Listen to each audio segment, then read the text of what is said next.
वैदिक गीता अथ षोडशोऽध्याय।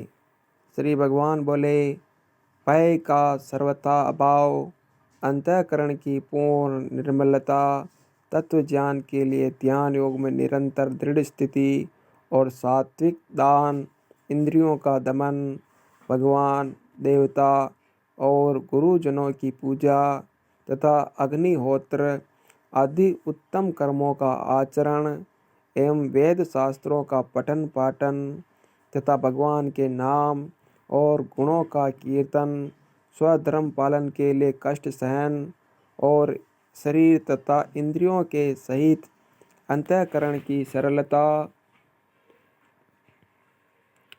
मन, वाणी और शरीर से किसी प्रकार भी किसी को कष्ट न देना, यथार्थ और प्रिय भाषण, अपना अपकार करने वाले पर भी क्रोध न होना, कर्मों में कर्तापन के अभिमान का त्याग, अंतःकरण की उपरति अर्थात चित्त की चंचलता का अभाव, किसी की भी निंदा न करना, सब भूत प्राणियों में हेतु रहित दया, इंद्रियों का विषयों के साथ संयोग होने पर भी उनमें आसक्ति का न होना, कोमलता, लोक और शास्त्र से विरुद्ध आचरण में लज्जा और व्यर्थ चेष्टाओं का अभाव,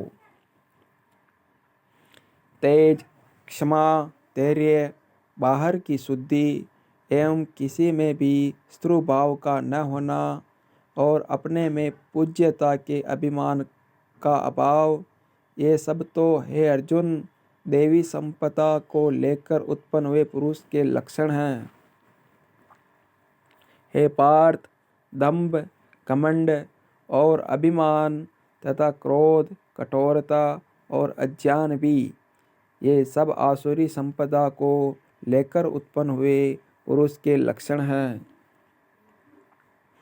देवी संपदा मुक्ति के लिए और आसुरी संपदा बांधने के लिए मानी गई हैं। इसलिए हे अर्जुन, तू शोक मत कर, क्योंकि तू देवी संपदा को लेकर उत्पन्न हुआ है। हे अर्जुन, इस लोक में भूतों की सृष्टि यानी मनुष्य समुदाय दो ही प्रकार का है। एक तो देवी प्रकृति वाला, दूसरा आसुरी प्रकृति वाला। उनमें से देवी प्रकृति वाला तो विस्तार पूर्वक कहा गया। अब तू आसुरी प्रकृति वाले मनुष्य समुदाय को भी विस्तार पूर्वक मुझसे सुन। आसुर स्वभाव वाले मनुष्य प्रवृत्ति और निर्वृत्ति इन दोनों को ही नहीं जानते, इसलिए उनमें न तो बाहर भीतर की शुद्धि है, न श्रेष्ठ आचरण है और न सत्य भाषण ही है। वे आसुरी प्रकृति वाले मनुष्य कहा करते हैं कि जगत आश्रय रहित, सर्वथा असत्य और बिना ईश्वर के अपने आप केवल स्त्री पुरुष के संयोग से उत्पन्न है। अतएव केवल काम ही इसका कारण है, इसके सिवा और क्या है।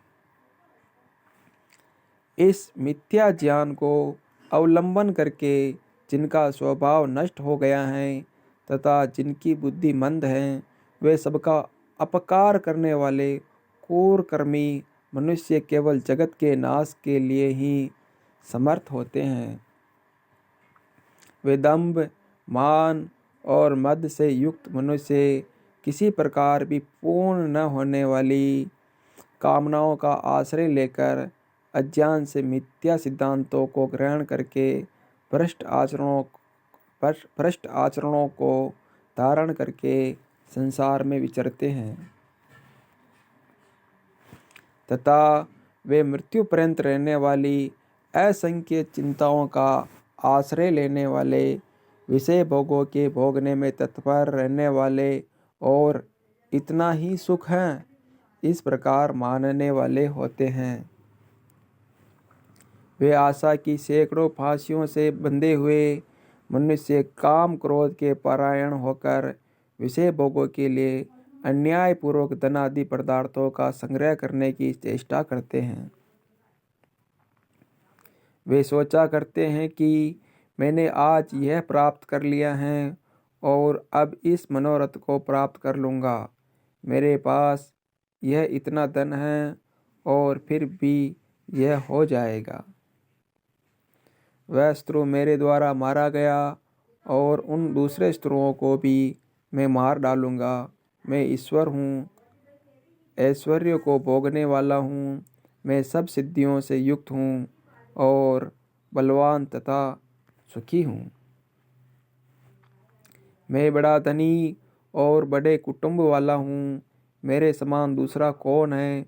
मैं यज्ञ करूँगा, दान दूंगा और आमोद प्रमोद करूँगा।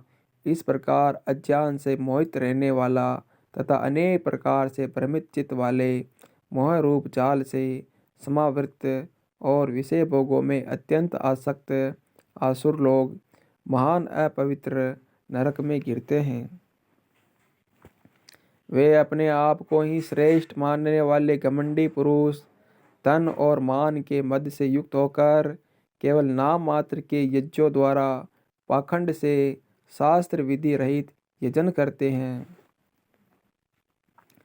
काम, क्रोध तथा लोभ ये 3 प्रकार के नरक के द्वार आत्मा का नाश करने वाले अर्थात उसको अधोगति में ले जाने वाले हैं।